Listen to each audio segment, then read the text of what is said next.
Prajwal Revanna SIT ಕಸ್ಟಡಿಗೆ ನೀಡಿ court ಆದೇಶವನ್ನ ಪ್ರಕಟಿಸಿದೆ. ಬೆಂಗಳೂರಿನ 42ನೇ ಎಸಿಎಂಎಂ ಕೋರ್ಟ್ ಆದೇಶವನ್ನ ಹೊರಡಿಸಿದೆ. 6 ದಿನಗಳ ಕಾಲ ಪ್ರಜ್ವಲ್ ರೇವಣ್ಣ ಎಸ್ಐಟಿ ಕಸ್ಟಡಿಗೆ ನೀಡಿ ಕೋರ್ಟ್ ಆದೇಶ. ವಾದ ಪ್ರತಿವಾದವನ್ನ ಆಲಿಸಿ ಆದೇಶವನ್ನ ಕಾಯ್ದಿರಿಸಲಾಗಿತ್ತು. ಈಗ ಆದೇಶ ಹೊರಬಿದ್ದಿದೆ.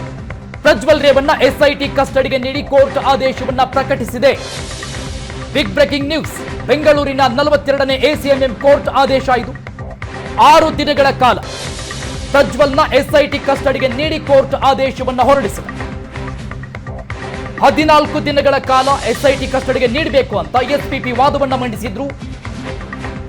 ಈಗ ಕೋರ್ಟ್ನ ಆದೇಶ 6 ದಿನಗಳ ಕಾಲ ಪ್ರಜ್ವಲ್ ರೇವಣ್ಣನನ್ನ ಎಸ್ಐಟಿ ಕಸ್ಟಡಿಗೆ ನೀಡಿ ಆದೇಶವನ್ನ ಹೊರಡಿಸಿದೆ. ಪ್ರಜ್ವಲ್ ರೇವಣ್ಣ ಎಸ್ಐಟಿ ಕಸ್ಟಡಿ 6 ದಿನಗಳ ಕಾಲ ಪ್ರಜ್ವಲ್ ರೇವಣ್ಣ ಎಸ್ಐಟಿ ಕಸ್ಟಡಿಯಲ್ಲಿ ಇರ್ತಾರೆ. ಕೋರ್ಟ್ನ ಆದೇಶ. ಬೆಂಗಳೂರಿನ 42ನೇ ಎಸಿಎಂಎಂ ಕೋರ್ಟ್ ಆದೇಶ.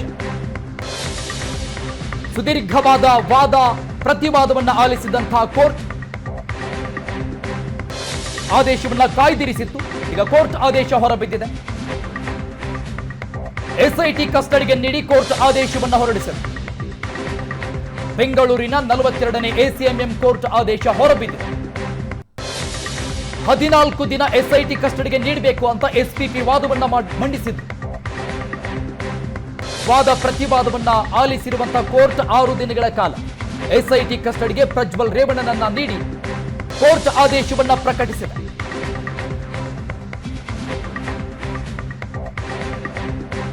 ಬೆಂಗಳೂರಿನ 42ನೇ ಎಸಿಎಂಎಂ ಕೋರ್ಟ್ ಆದೇಶ ಹೊರಬಿದ್ದಿದೆ. 6 ದಿನಗಳ ಕಾಲ ಪ್ರಜ್ವಲನನ್ನ ಎಸ್ಐಟಿ ಕಸ್ಟಡಿಗೆ ನೀಡಿ ಆದೇಶ ಪ್ರಕಟವಾಗಿದೆ.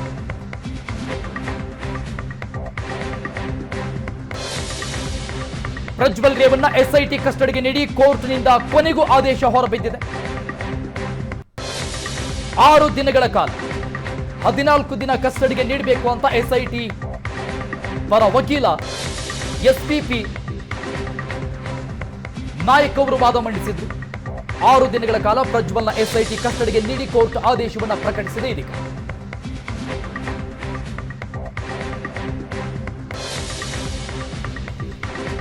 ಈ ಸಂದರ್ಭದಲ್ಲಿ ಕೆಲವೊಂದಿಷ್ಟು ಮನವಿಗಳನ್ನು ಮಾಡಿಕೊಂಡಿರುವ ವಕೀಲರು ಬೆಳಿಗ್ಗೆ 9:30ರಿಂದ ಸ್ವಲ್ಪ ಸಮಯ ಅವಕಾಶ, ವಕೀಲರ ಭೇಟಿಗೆ ಅವಕಾಶವನ್ನು ನೀಡಬೇಕು ಅಂತ ಕೇಳಿದ್ರು. ಬೆಳಿಗ್ಗೆ 9:30ರಿಂದ 11:30 ಒಳಗೆ ವಕೀಲರ ಭೇಟಿಗೆ ಅವಕಾಶ. ಬೆಂಗಳೂರಲ್ಲಿ ಇದ್ದಾಗ ವಕೀಲರ ಭೇಟಿಗೆ ಅವಕಾಶ ಇರುತ್ತೆ. ಕೆಲವೊಂದಿಷ್ಟು ಷರತ್ತುಗಳನ್ನ ವಿಧಿಸಲಾಗಿದೆ. 9:30ರಿಂದ 11:30 ಒಳಗಡೆ ವಕೀಲರನ್ನ ಭೇಟಿ ಮಾಡಬಹುದು. ಅದು ಕೂಡ ಬೆಂಗಳೂರಲ್ಲಿ ಇದ್ದಾಗ ಮಾತ್ರ. ಈ ಪ್ರಕರಣಕ್ಕೆ ಸಂಬಂಧಪಟ್ಟಂಗೆ ಬೇರೆ ಬೇರೆ ಸ್ಥಳಗಳಲ್ಲಿ ಸ್ಥಳ ಮಹಜರಿಗೆ ಹೋದಂತಹ ಸಂದರ್ಭದಲ್ಲಿ ವಕೀಲರ ಭೇಟಿಗೆ ಅವಕಾಶ ಇರೋದಿಲ್ಲ. ಆದೇಶದ ಜೊತೆಗೆ ಕೆಲವೊಂದಿಷ್ಟು ಷರತ್ತುಗಳನ್ನು ಹೊರಡಿಸಲಾಗಿದೆ ಕೋರ್ಟ್ನಿಂದ. 6 ದಿನಗಳ ಕಾಲ ಪ್ರಜ್ವಲ್ನನ್ನ ಎಸ್ಐಟಿ ಕಸ್ಟಡಿಗೆ ನೀಡಿ ಕೋರ್ಟ್ ಆದೇಶವನ್ನ ಪ್ರಕಟಿಸಿದೆ. ಇದರ ಜೊತೆಗೆ ಬೆಳಗ್ಗೆ 9:30ರಿಂದ 11:30 ಒಳಗಡೆ ವಕೀಲರನ್ನ ಭೇಟಿಯಾಗಬಹುದು, ಸಲಹೆಗಳನ್ನ ಕೇಳಬಹುದು. ಆ ಟೈಮ್ನಲ್ಲಿ ಮಾತ್ರ ಅವಕಾಶವನ್ನ ನೀಡಲಾಗಿದೆ.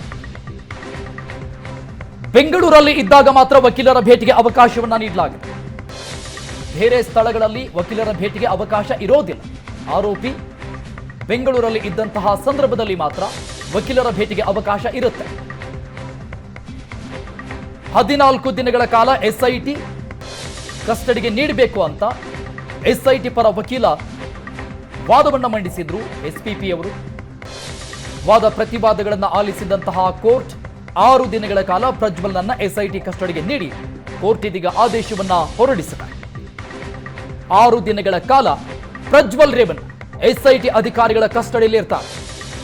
ನಿರಂತರವಾಗಿ ವಿಚಾರಣೆ ಆಗುತ್ತೆ. ಆರೋಪಿ ಪ್ರಜ್ವಲ್ಗೆ ಕಿರುಕುಳ ನೀಡಬಾರದು. ಎಸ್ಐಟಿ ಅಧಿಕಾರಿಗಳಿಗೆ ಸೂಚನೆ ಕೊಟ್ಟಿದೆ ಕೋರ್ಟ್. ಜೂನ್ 6ರವರೆಗೂ ಪ್ರಜ್ವಲ್ ರೇವಣ್ಣ ಕಸ್ಟಡಿಯಲ್ಲಿರ್ತಾರೆ. ಆರೋಪಿ ಪ್ರಜ್ವಲ್ಗೆ ಯಾವುದೇ ರೀತಿಯಾದಂತಹ ಕಿರುಕುಳಗಳನ್ನ ನೀಡಬಾರದು ಅಂತ ಕೋರ್ಟ್ ಸೂಚನೆ ಕೊಟ್ಟಿದೆ. ಜೂನ್ 6ನೇ ತಾರೀಕಿನವರೆಗೂ ಎಸ್ಐಟಿ ಕಸ್ಟಡಿಯಲ್ಲಿ ಇರ್ತಾರೆ. ಫಲಿತಾಂಶ ದಿನವೂ ಕೂಡ ಎಸ್ಐಟಿ ಕಸ್ಟಡಿಯಲ್ಲೇ ಇರಲಿದ್ದಾರೆ ಪ್ರಜ್ವಲ್ ರೇವಣ್ಣ. ಜೂನ್ 4ರಂದು ಲೋಕಸಭೆ ಚುನಾವಣಾ ಫಲಿತಾಂಶ ಇರುತ್ತೆ. ಅವತ್ತಿನ ದಿನವೂ ಕೂಡ ಎಸ್ಐಟಿ ಕಸ್ಟಡಿಯಲ್ಲಿ ಇರ್ತಾರೆ.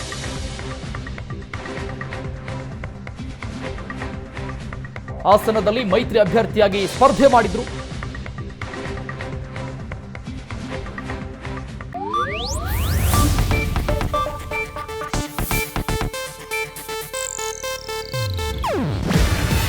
ಇದು ಏಷ್ಯಾನೆಟ್ ನ್ಯೂಸ್ ನೆಟ್ವರ್ಕ್ ಪ್ರಸ್ತುತಿ. ನೀವು ನೋಡ್ತಿದ್ದೀರಾ ಏಷ್ಯಾನೆಟ್ ಸುವರ್ಣ ನ್ಯೂಸ್.